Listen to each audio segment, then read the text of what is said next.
नमस्कार, न्यूज़ार के खास कार्यक्रम महासंग्राम में आपका स्वागत है। मैं हूं देवेंद्र कुशवाहा। कांग्रेस नेता जीतू पटवारी ने इमरती देवी के खिलाफ विवादित बयान दिया है। इससे एमपी की राजनीति गर्मा गई है। पटवारी के बयान से आहत होकर इमरती देवी ने कांग्रेस नेता के खिलाफ एफआईआर दर्ज कराने की बात कही है। वहीं भाजपा के मीडिया प्रभारी आशीष अग्रवाल ने एक्स पर लिखा कि क्या पटवारी सोनिया गांधी व प्रियंका गांधी को इसी नजर से देखते हैं? तो आखिर ऐसा क्या कह दिया पटवारी ने, जानेंगे इसी कार्यक्रम में। तो आइए शुरू करते हैं रसदार राजनीति। मध्य प्रदेश कांग्रेस अध्यक्ष जीतू पटवारी ने पूर्व मंत्री इमरती देवी के खिलाफ विवादित बयान दिया है। मीडिया से चर्चा करते हुए पटवारी ने पूर्व मंत्री इमरती देवी के संबंध में ऐसे शब्द बोल दिए जिससे राजनीति गर्म हो गई। जीतू पटवारी ने कहा कि इमरती देवी का रस खत्म हो गया है। सुनिए जीतू पटवारी ने क्या कुछ कहा। कर रही उनके ऑडियो कई वायरल हो रहे हैं। देखो ऐसा है, अब इमरती जी का रस खत्म हो गया। जो अंदर चाशनी होती है, अब उनके लिए मैं कुछ बात नहीं करूंगा। इस पर बीजेपी मीडिया प्रभारी मध्य प्रदेश के आशीष अग्रवाल ने लिखा है कि एक्स पर पोस्ट करते हुए इन्होंने क्या लिखा है कि पटवारी सोनिया गांधी और प्रियंका गांधी को इसी नजर से देखते हैं। ऐसा क्यों है कि कांग्रेस के वरिष्ठ नेता महिलाओं को अपमानित करने के लिए ऐसे शब्द ढूंढ कर लाते हैं? ये एक्स पर पोस्ट उन्होंने लिखा है आशीष अग्रवाल ने।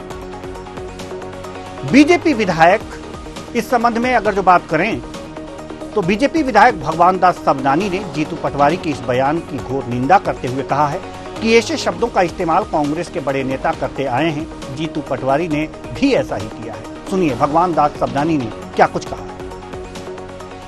चर्चा में है जीतू पटवारी जी के बयान की घोर शब्दों में निंदा करते हैं। भारतीय जनता पार्टी इसकी भत्सना करती है, लेकिन ये संस्कार कांग्रेस के हैं। नारी का अपमान करना, बहनों का अपमान करना और इसी भाषा का प्रयोग इनके बड़े नेता चाहे दिग्विजय सिंह हो, कमलनाथ जी हो, ये करते रहे हैं। उसी कड़ी में जीतू पटवारी जी ने उस भाषा का इस्तेमाल किया है।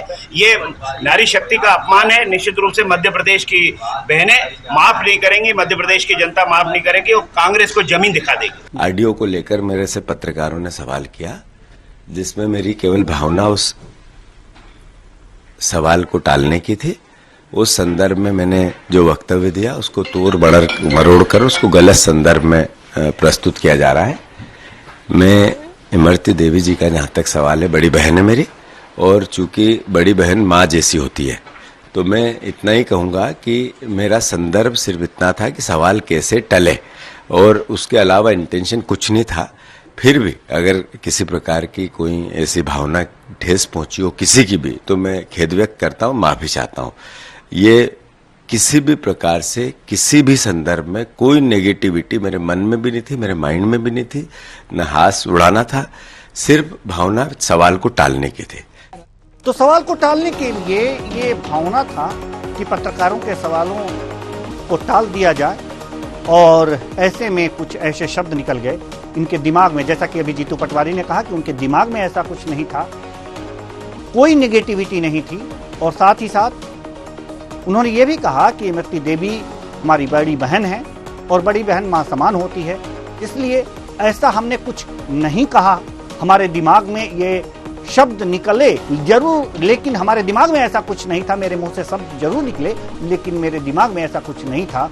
हालांकि उन्होंने ये बात भी कही कि अगर इससे किसी की भावनाएं आहत हुई हैं तो हम उनसे माफी चाहते हैं। हालांकि माफी तो इन्होंने मांग लिया, और मामला जो भी रहा हो, अब माफी तो इन्होंने मांग लिया, लेकिन बात यहीं खत्म नहीं होती, बात तो लंबी जाती है। क्योंकि एक ऐसे पद पर बैठे हुए व्यक्ति क्या बिना सोचे समझे इस तरह के शब्दों का इस्तेमाल कर सकते हैं? आज इसी पर हम करेंगे चर्चा, और चर्चा के लिए हमारे साथ योगेश गुप्ता जी, बीजेपी प्रवक्ता, हमारे साथ जुड़ चुके हैं। बहुत बहुत स्वागत है आपका हमारे इस कार्यक्रम में। साथ ही साथ हम वरिष्ठ पत्रकार एएल द्विवेदी जी भी हमारे साथ जुड़े हुए हैं।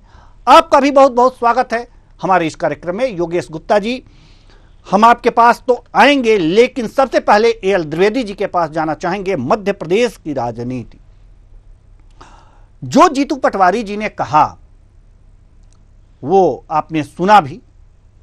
क्या ये कहते हुए वास्तव में ये जो अपनी सफाई दे रहे हैं कि पत्रकारों के सवालों को टालने के लिए हमने इस तरह के बयान दे दिए, कोई दुर्भावना नहीं थी, कोई निगेटिविटी नहीं थी उनके दिमाग में, क्या इस तरह के बयान, इस तरह के लफ्जों का इस्तेमाल हो सकता है अगर निगेटिविटी ना हो दिमाग में तब भी?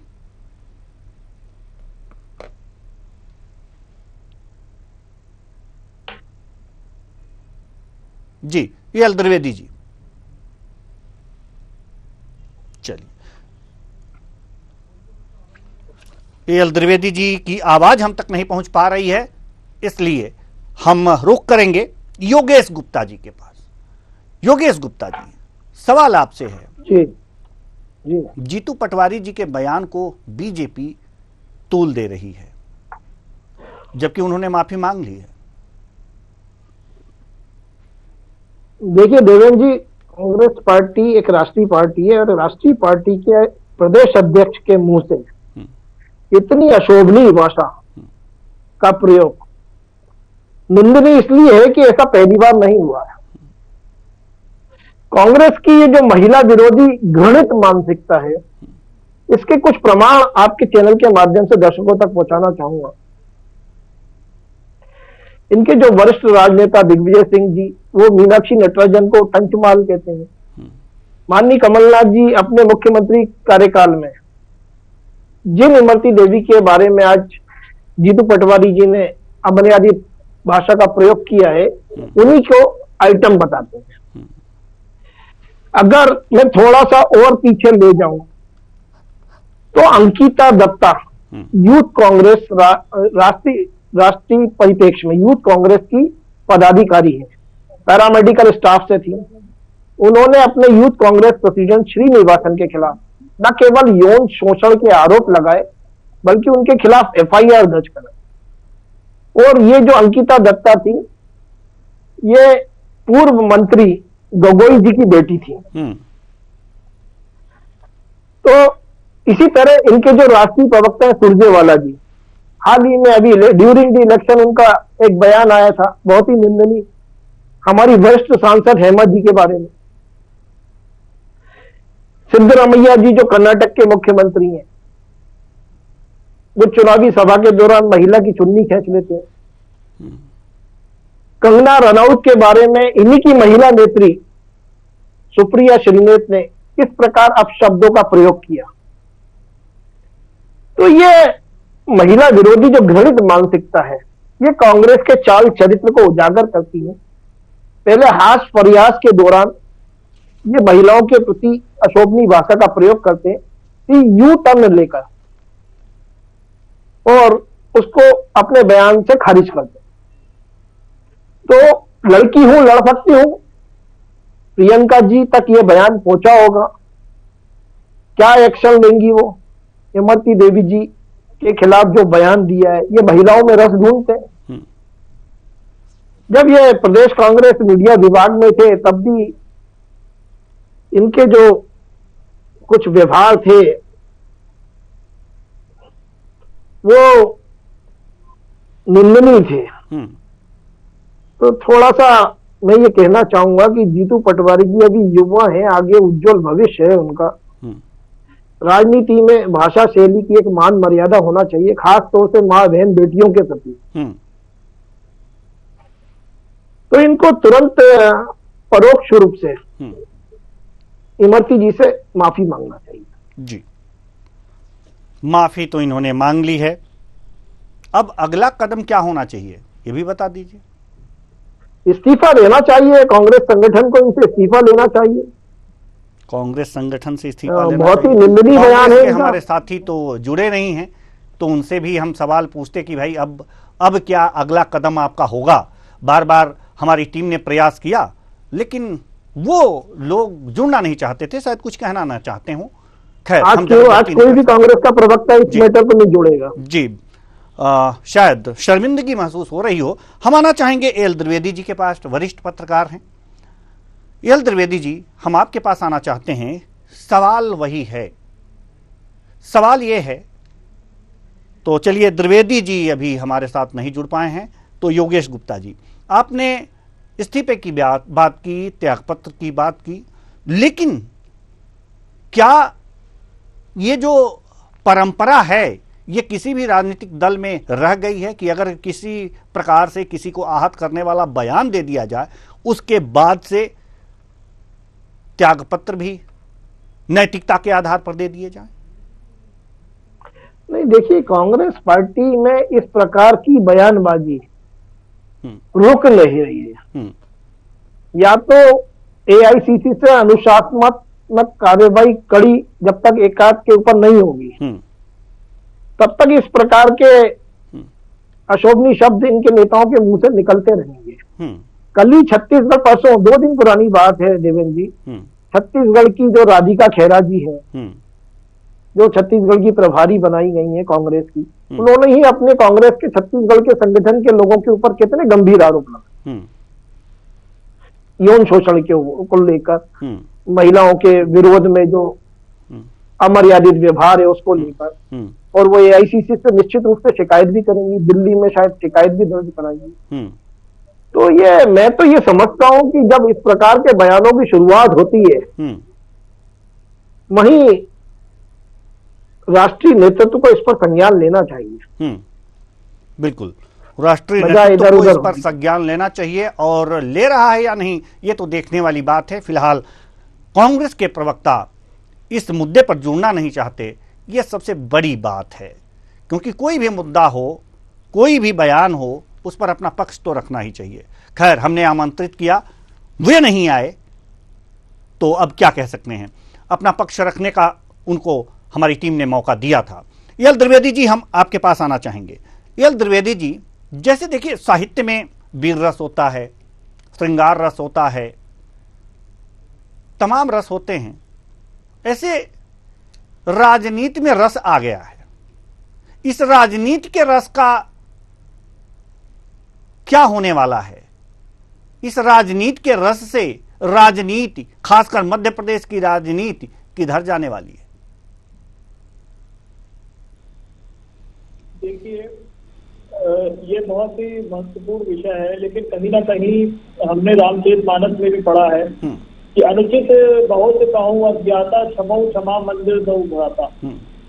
मतलब ये है कि अगर कोई व्यक्ति कुछ कर्म कर लेता है या कुछ बिना बुद्धि लगाए कोई कर्म कर देता है, और अगर वो क्षमा मांग लेता है तो कहीं ना कहीं वह सबसे बड़ा आदमी होता है, और भगवान भी उसको क्षमा करते हैं। दूसरी ओर हमने जो ये बयान देखा, वो बयान उसका उस तात्पर्य में नहीं था, क्योंकि जिस प्रकार से उन्होंने अपना एक वीडियो भी जारी किया कि मैंने ये परिपेक्ष में ये मेरी भावनाएं नहीं थी और मैंने उसके बाद उससे क्षमा भी मांगी, तो कहीं ना कहीं इसमें उनका बड़प्पन भी दर्शाता है जीतू पटवारी जी का। लेकिन और अगर वह एसीपी का टिप्पणी करते तो फिर मानना बस ये जानबूझकर ऐसी बात उन्होंने सामने कही। लेकिन को क्षमा उन्होंने मांग ली है सार्वजनिक रूप से, तो मुद्दा यहीं पर खत्म हो जाता है। इसमें राजनीति करने की तो उसमें नहीं लगती। जी, तो बीजेपी को कौन समझाए? हमारे साथ योगेश गुप्ता जी हैं बीजेपी से, कि जब उन्होंने माफी मांग ली तो मुद्दा यहीं खत्म हो जाना चाहिए। योगेश जी, अब आप त्यागपत्र की बात कर रहे हैं। नहीं, देखिए देवेंद्र जी, ये इस प्रकार का घटनाक्रम ड्यूरिंग द इलेक्शन हुआ है और जरूरत नहीं थी इस प्रकार के बयानबाजी की, और उन्होंने एक कटाक्ष के रूप में, अगर उनका वो वीडियो आप देखें या अपनी स्क्रीन पे चलाएं, तो स्पष्टता मुस्कुराते हुए कटाक्ष के रूप में ये वाक्य कहे थे, जो अंदर तक किसी महिला को अपमानित करने के लिए पर्याप्त थे। और आधी आबादी है आज हमारी माँ बहन बेटी, और आधी आबादी का अपमान राष्ट्रीय स्तर से लेकर और प्रदेश स्तर तक लगातार कांग्रेस के नेता कर रहे हैं, तो ये उनकी घृणित मानसिकता को उजागर करता है। और चूंकि चुनाव चल रहे हैं तो मुद्दा तो बनेगा, और मुद्दा है, चुनाव तक मुद्दा रहेगा, चुनाव तक मुद्दा रहेगा, और निश्चित निश्चित रूप से इनको इमरती जी से तुरंत माफी मांगना चाहिए। नहीं, माफी तो इन्होंने मांग ली है, मैंने इसे चलाया भी। नहीं, इमरती जी से माफी नहीं मांगी है इन्होंने, जी। मीडिया के समक्ष इन्होंने अपने बयान से यू टर्न लिया है। चलिए, तो इसको माफी नहीं कहते हैं। आप किसी के एक गाल पे चाटा मार दो और उसके बाद कह दो कि अगर आपको ज्यादा जोर से लगाए तो मेरा ऐसा उद्देश्य नहीं था, मैं तो धीरे से मारना चाह रहा था। तो आप इसे माफी ये नहीं कोई बात मानते, नहीं हुई। बयान से यू टर्न लेना मानते हैं, इसे आप माफी नहीं मानते। चलिए, यल द्विवेदी जी, जिस तरह से जीतू पटवारी ने माफी मांगी है, योगेश गुप्ता जी का कहना है ये तो माफीनामा नहीं है, माफी नहीं है, ये तो अपने बयान से यू टर्न लेने वाली बात है। जी, अगर माफी मांगना है तो इमरती देवी से जाकर के माफी मांगनी चाहिए इनको। जी, अरे जा नहीं सकते तो फोन के माध्यम से माफी मांग सकते हैं। बोला है इस प्रकार की माफी तो माफी होती है, इसके अलावा तो कोई होता नहीं, क्योंकि सार्वजनिक रूप से उन्होंने बोला है, सार्वजनिक रूप से एक वीडियो संदेश उन्होंने जारी किया। और मैंने तो देखा है कि कई बार कई राजनीतिक दल जब टीका टिप्पणी करते हैं तो सार्वजनिक रूप से एक वीडियो जारी करके माफी मांग लेते हैं, तो लोग उसको माफ कर देते हैं। तो मेरे ख्याल से इसके अलावा तो कोई और ऑप्शन होता नहीं है माफी में। नहीं, फोन भी एक ऑप्शन है, जैसा कि अभी योगेश जी ने बताया कि फोन भी एक ऑप्शन है, फोन करके माफी मांग लें, वीडियो कॉलिंग कर लें। तो हो सकता है, अभी ये चुनाव का दौर चल रहा है, उनकी व्यस्तता है, और चुनाव के दौर होने के बाद वो अपना एक लिखित कोई चिट्ठी लिखे, या हो सकता है वे सार्वजनिक रूप से ना करके उनको व्यक्तिगत रूप से भी माफी मांग लें। लेकिन अभी चुनाव का जिस प्रकार से दौर चल रहा है, तो हो सकता है कि चुनावी दौर में और लगातार जिस प्रकार से मतदान होना है मध्य प्रदेश में, तो उतना समय नहीं मिल पा रहा हो उनको। लेकिन उन्होंने सार्वजनिक रूप से अपना एक वीडियो संदेश जारी करके अपनी भावनाएं स्पष्ट कर दी। चलिए, अपनी भावनाएं तो उन्होंने स्पष्ट कर दी हैं, और बीजेपी इसे माफी नहीं समझ रही है। तो अगर त्यागपत्र नहीं देते हैं योगेश गुप्ता जी, अगर जो जीतू पटवारी त्यागपत्र नहीं देते हैं, या उन पर जो आला कमान है कोई कार्रवाई नहीं करता है, ऐसे में बीजेपी का रुख क्या होगा, खासकर चुनाव के दौरान? देखिए, आपके इस प्रश्न को जवाब देने से पहले मैं सम्मानी द्विवेदी जी के वक्तव्य से ये भली भांति प्रमाणित होता है कि कांग्रेस के प्रवक्ता के रूप में बखूबी निर्वहन कर रहे हैं अपनी जिम्मेदारी का। धन्यवाद देता हूं मैं उनको। और रही बात, नहीं, माफ कीजिएगा योगेश जी, कांग्रेस द्विवेदी जी किसी पार्टी के प्रवक्ता नहीं हैं, वो निष्पक्ष रूप से हमारे चैनल पर आते हैं, वरिष्ठ पत्रकार। मैंने ये बोला कि कांग्रेस के प्रवक्ता की कमी बखूबी पूरी कर रहे हैं। आप मेरे शब्दों पर ध्यान दीजिए, और मैंने बड़ा ससम्मान में ये बात कही है। धन्यवाद भी दे रहा हूं मैं कांग्रेस का पक्ष रखने के लिए उनको। तो देखिए, अगर एआईसीसी कोई कार्रवाई नहीं करती है और जीतू पटवारी जी महिलाओं के समक्ष ना जाए इमरती देवी के पास, आप महिलाओं के समक्ष एक महिला पत्रकार, मीडिया हमारे सम्मानित मीडिया में भी महिला पत्रकारों का एक बहुत बड़ा समूह है, उनको बुलाएं, उनके समक्ष माफी मांगे। तो बधाई बात भारतीय जनता पार्टी की, तो निश्चित रूप से भारतीय जनता पार्टी जीतू पटवारी जी के विरोध में महिला मोर्चा के माध्यम से, हमारी महिला नेत्रियों के माध्यम से, जैसा कि आज वरिष्ठ मंत्री हमारी श्रीमती कृष्णा गौर जी ने प्रेस कॉन्फ्रेंस के माध्यम से भी जीतू पटवारी जी के इस बयान की भर्त्सना करी है और कांग्रेस की कड़ी निंदा करी है। तो इस प्रकार की जो घटनाएं होती हैं, ये पहली, दूसरी, तीसरी बार नहीं है। मैंने कितने सारे नामों का उल्लेख किया, पुनः एक बार शायद द्विवेदी जी अगर देर से उपस्थित हुए तो मैं उनके समक्ष रख देता हूँ। सुरजेवाला जी ने हेमा जी के बारे में कहा, कंगना रनौत के बारे में सुप्रिया सुरेश ने क्या कहा वो मालूम है। सिद्धरामैया जो कर्नाटक के मुख्यमंत्री है, उन्होंने चुन्नी खींची महिला नेत्री की। अंकिता दत्ता जो श्रीनिवासन के साथ यूथ कांग्रेस में काम कर रही थी, जो गगोई जी की बेटी है, पूर्व मंत्री जी, उन्होंने गंभीर आरोप लगाए यौन शोषण की, एफआईआर दर्ज कराई। वरिष्ठ राजनेता दिग्विजय सिंह जी ने मीनाक्षी नटराजन जी के बारे में क्या कहा। कमलनाथ जी ने इन्हीं इमरती देवी जी को लेकर आइटम कहा। आईपा कराने की जो मंशा रख रहे थे, अभिनेत्री की कमर में हाथ डालते हैं। अभिनेत्री अपने आप को बड़ा चलिए योगेश जी आप अभी कृष्णा गौर की बात कर रहे थे जी योगेश जी अभी कृष्णा गौर की आप बात कर रहे थे। कृष्णा गौर ने क्या कुछ कहा है, आइए सुनवा देते हैं। कांग्रेस पार्टी का चरित्र आज से नहीं, पहले से ही ये वह पार्टी है जो हमेशा महिलाओं का उत्पीड़न करती है। सरला मिश्रा जैसी बहनें, नैना साहनी जैसी बहनें जिंदा जला दी जाती है, तंदूर में भून दी जाती है, भून दी जाती है। ये कांग्रेस पार्टी का चरित्र है और इसलिए कांग्रेस पार्टी का आज जिस प्रकार से चरित्र इस देश की बहनों के सामने आया है, इस देश की जनता के सामने आया है, वो निश्चित रूप से इस बात का प्रतीक है कि ये वह पार्टी है जिसने कभी भी महिलाओं का सम्मान नहीं किया। और इसीलिए आज पूरे देश की महिलाएं, पूरे प्रदेश की महिलाएं कांग्रेस पार्टी से यही जवाब चाहती है कि क्या कांग्रेस पार्टी की प्रमुख श्रीमती सोनिया गांधी, श्रीमती प्रियंका गांधी, श्री जीतू पटवारी के इस बयान से सहमत है। तो अभी आपने सुना कि कृष्णा गौर ने क्या कुछ कहा। जी आपने कृष्णा गौर की बात कही और कृष्णा गौर ने जो प्रेस कॉन्फ्रेंस की उसकी बातें हमने सुनवा दी। यानी कि बीजेपी पूरी तरह से इसे भुनाना चाहती है। एल द्विवेदी जी नहीं, भुनाना नहीं है देवेंद्र जी, भुनाना नहीं है जी। देखिए आधी आबादी है, हमारी माँ बहन बेटियों के अपमान का सवाल है, उनके मान सम्मान का सवाल है। उसको यूं ही थोड़ी जाने देंगे कि कोई भी आया और हमारी माँ बहन बेटी के बारे में अनर्गल वार्तालाप करके चला गया, तो ये तो बर्दाश्त के बाहर है। चलिए और निश्चित रूप से शक्तियों का विरोध तो इनके युवराज भी करते हैं।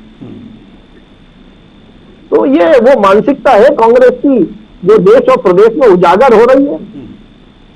चलिए कहते हैं ना कि जब नाश मनुष्य पे छाता है, विवेक स्वयं मर जाता है। पहले विवेक मर जाता है।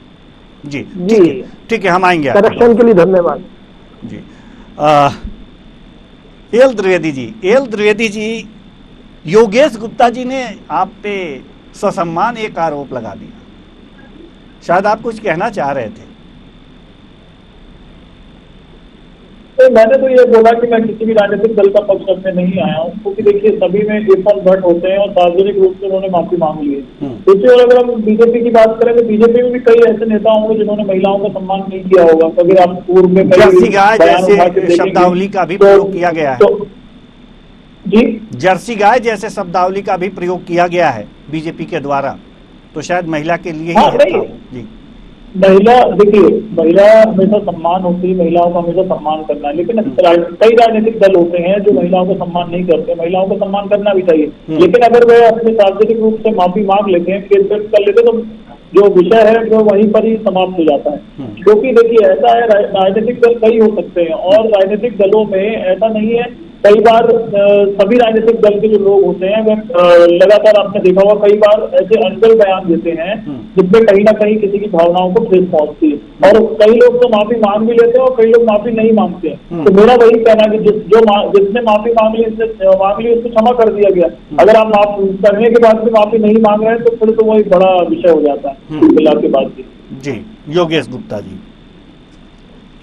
देखिए देवेंद्र जी बेहतर होता कि बजाय जीतू पटवारी जी को डिफेंड करने के अपने शुरुआती बयान में अगर आदरणीय द्विवेदी जी माँ बहन बेटियों के सम्मान की बात करते और इस प्रकार की अमर्यादित भाषा की निंदा करते, मगर उन्होंने अपनी पूरी डिबेट में इस प्रकार की कोई बात नहीं।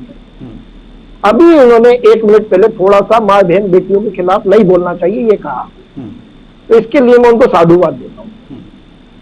लेकिन ये जो जिस प्रकार के स्टेटमेंट निकल कर आए हैं, इसीलिए मैंने वो ससम्मान आरोप लगाए थे। अगर मेरे बयान से उनको अगर थोड़ी तकलीफ हुई हो तो मैं क्षमा चाहता हूँ, लेकिन जो निंदनीय बयान है वो एक निष्पक्ष पत्रकारिता ये कहती है उसकी भर्त्सना होनी चाहिए जी। उसको डिफेंड नहीं किया जाना चाहिए, किसी भी हाल में नहीं डिफेंड किया, क्योंकि आधी आबादी का मामला है, माँ बहन बेटी के मान और सम्मान का मामला है। इस प्रकार से आप हमारी माँ बहन बेटियों की बेइज्जती करेंगे, उनके खिलाफ अमर्यादित भाषा का प्रयोग करेंगे और फिर अपेक्षा करेंगे कि ये माँ बहन बेटी उनको वोट भी दे,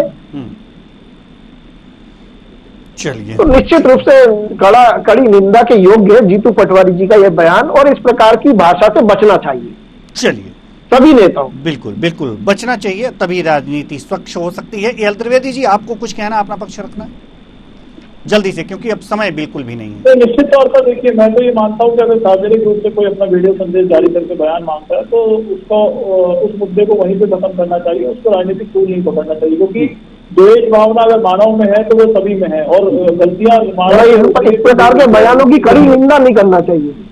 नहीं, निंदा तो सार्वजनिक रूप से तो उन्होंने क्षमा मांग ही ली है, बयान जारी किया ही है सार्वजनिक, मतलब आप नहीं कड़ी निंदा करेंगे उनके बयानों की? हम तो कड़ी निंदा आप उनके बयानों की कड़ी निंदा नहीं करेंगे?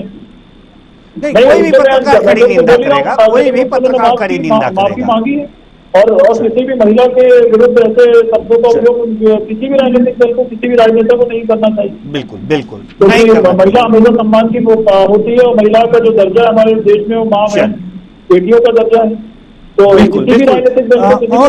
और इस तरह के बयान और भविष्य में ना आए, चाहे किसी दल के द्वारा, किसी दल के नेता के मुंह से ऐसे बयान न निकलें, ऐसे शब्द न निकलें, तो बेहतर होगा भारतीय राजनीति के लिए, मध्य प्रदेश की राजनीति के लिए।